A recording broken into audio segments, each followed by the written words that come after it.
নমস্কার, জ্যোতি রান্নাবান্না অ্যান্ড ব্লগে তোমাদের সবাইকে স্বাগত। আমি চলেছি নতুন ব্লগ নিয়ে। তোমরা সবাই কেমন আছো আমাকে অবশ্যই জানিও।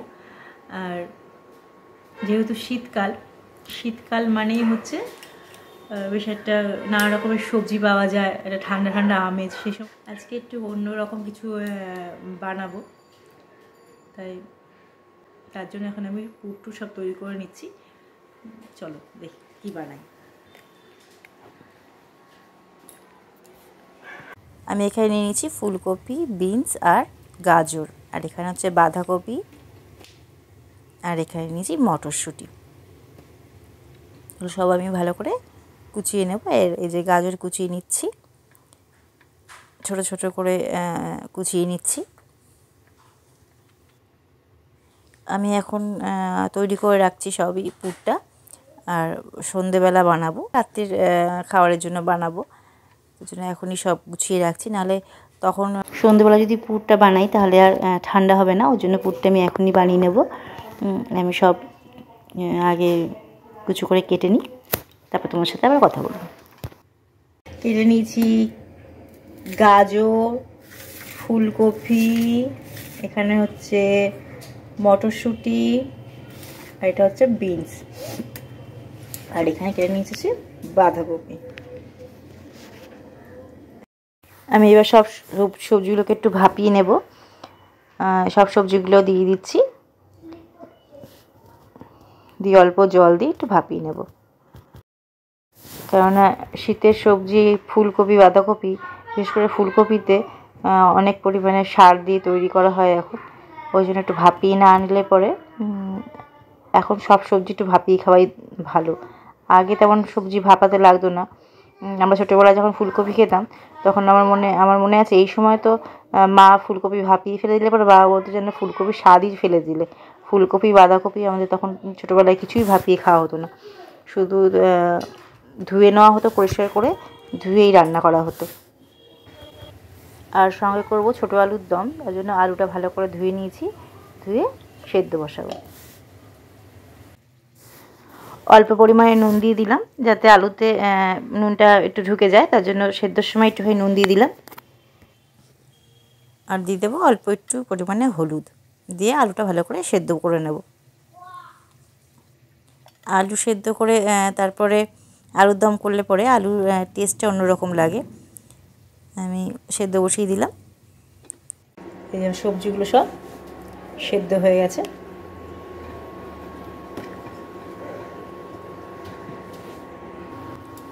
ফ্রাই প্যানে আমি দিয়ে দিলাম সর্ষের তেল। যেহেতু সবজিগুলো একটু কষাবো, তার জন্য একটু তেলের পরিমাণটা একটু বেশি দিতে হবে, কেন সবই শীতের সবজি, এতে একটু তেল বেশি পরিমাণে লাগে। আমি এক এক করে সব সবজিগুলো তেলের মধ্যে দিয়ে দিলাম।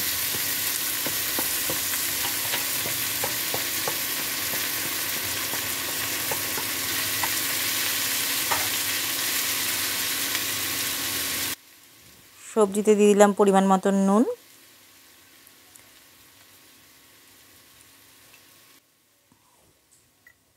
এবার আমি দিয়ে দিলাম হলুদ, দিয়ে দেবো আদা বাটা,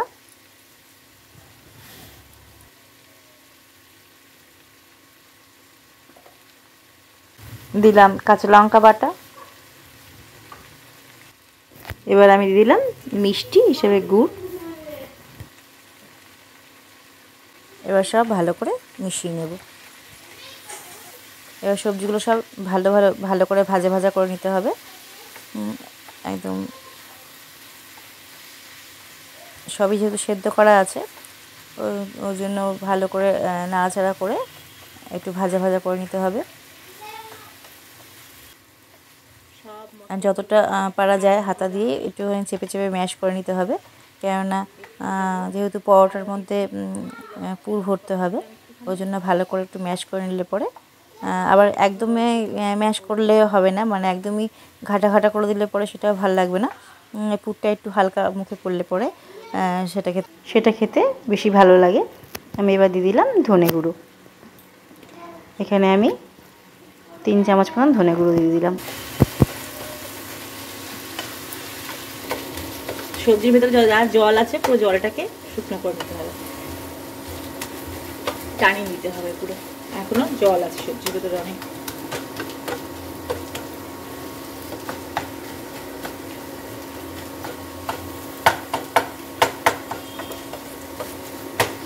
কষে গেছে, একদম সুন্দর গন্ধ বেরিয়ে গেছে আর জলটা একদম নেই।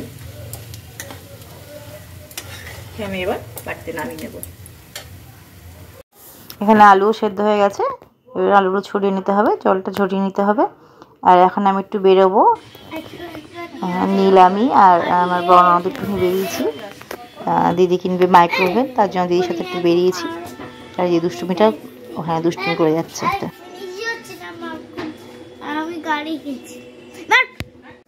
এবার একজন বলছে চুমকি গুপ্তাকে, আমার ভাই বলছে তোর ভাই আমাদের ক্লাসে পড়ে নাকি? হ্যাঁ হচ্ছে ডিসিপ্লিন। মোটেও না ডিসিপ্লিন না, হ্যাঁ ডিসিপ্লিন বলে তোর থেকে ডিসিপ্লিন।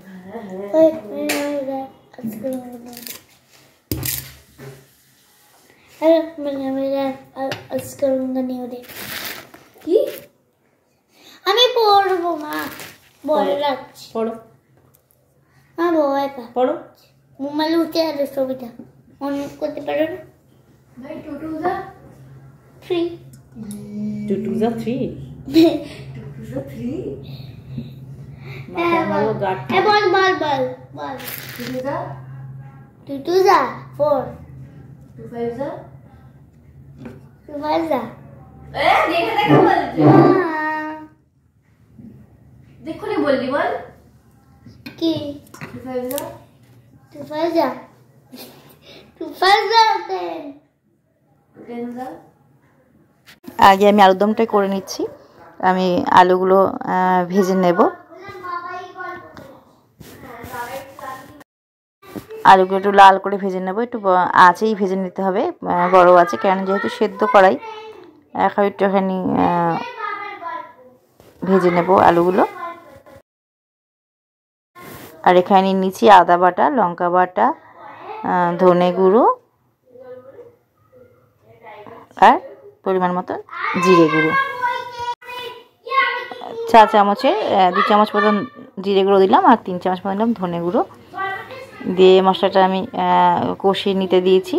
ফোড়নের তেজপাতা দিয়ে দিয়েছি আর মটরশুঁটিগুলো দিয়ে দিয়েছি, দিয়ে ভালো করে মশলাটা কষিয়ে নেব। আর এখানে দিয়ে দিলাম নুন পরিমাণ মতন, দিয়ে ভালো করে মশলাটা কষিয়ে নেব। দিয়ে দিলাম মিষ্টি, আমি আবার গুঁড়ি দিলাম। আর এখানে টমেটোটা আমি ভেজে নিয়েছিলাম, টমেটোটা আমি পিউরি করে নেব। টমেটোটা পিউরি করে নিয়েছি।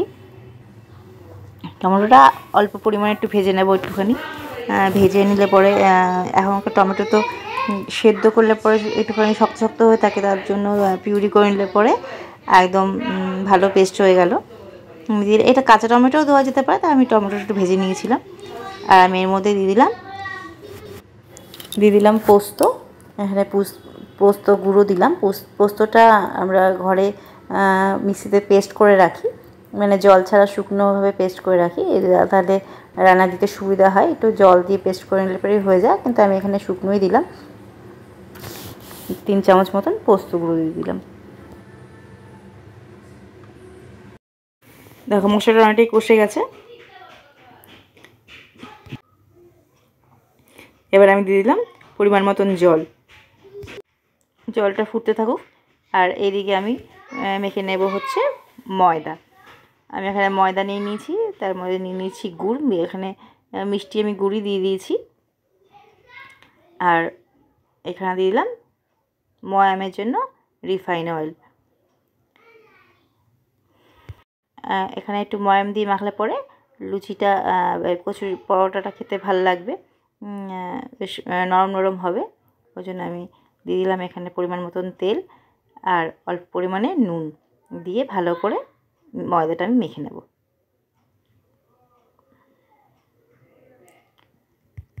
ময়দাটা আমার মাখা হয়ে গেছে, আমি লেচি লেচি কেটে নিয়েছি।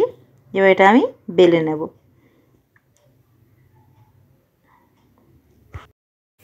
আমি এবার একটু বড় করে, রুটি যেরকম করা হয় সেরকম পরিমাণে বড় করে আমি লেচিটা বেলে নেব। এখানে তোমরা যেরকমভাবে শেপ দিতে পারো সেভাবেই দিতে পারো। আমি এখানে গোল করে করছি। এভাবে গোল করে বেলে নিয়ে মাঝখানটায় পুর দেব।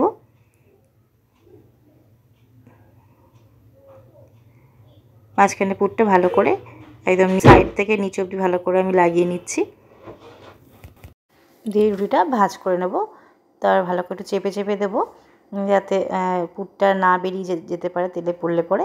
এই মাথাটা আমি একটু চেপে নিলাম। এইভাবেই তোমরা বেলে নিতে পারো।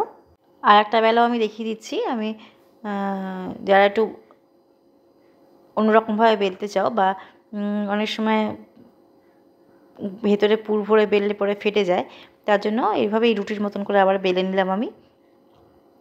এটা একটুখানি মোটা মোটা হবে, তাহলে পরোটাটা খেতেও ভালো লাগে মোটা মোটা হলে পরে। মাঝখানে আবার আমি পুর দিয়ে দিলাম।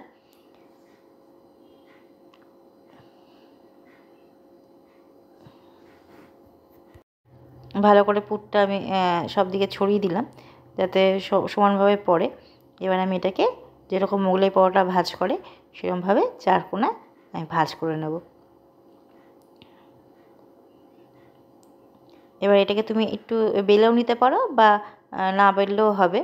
আমি একটুখানি বেলে নিলাম, বা যদি চাও না বেললেও হবে। এভাবেই ভেজে নিলে পরেই একটু মোটা মোটাও লাগবে পরোটাটা খেতে। এভাবে বেলেও তোমরা ভাজতে পারো। এরকম হালকা হাতে অল্প প্রেস করে ভেজে নিলে বেলে নিতে হবে। খুব বেশি চাপলে পরে ভেতর দিয়ে পুরটা বেরিয়ে আসবে, তাই হালকা হাতেই বেলতে হবে। আমার বেলা হয়ে গেছে। এরকম করে আমি সব পরোটাগুলো বেলে নিলাম।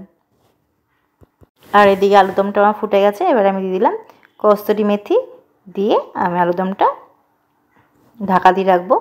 আমার এটা রান্না হয়ে গেছে।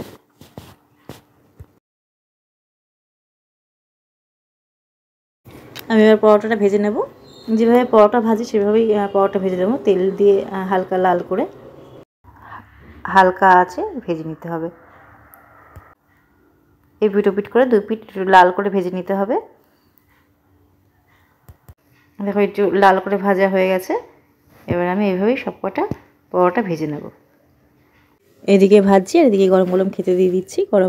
গরম গরম খেতে খুব ভালো লাগে, তাই গরম গরম সবাইকে দিয়ে দিচ্ছি। তাহলে আজকে ভিডিওটা এখানে শেষ করলাম। আবার নতুন ভিডিও নিয়ে তোমাদের কাছে হাজির হব। আর রেসিপিটা ভালো লাগলে অবশ্যই লাইক, শেয়ার অ্যান্ড সাবস্ক্রাইব করো। তাহলে আজকের মতন এটুকুই।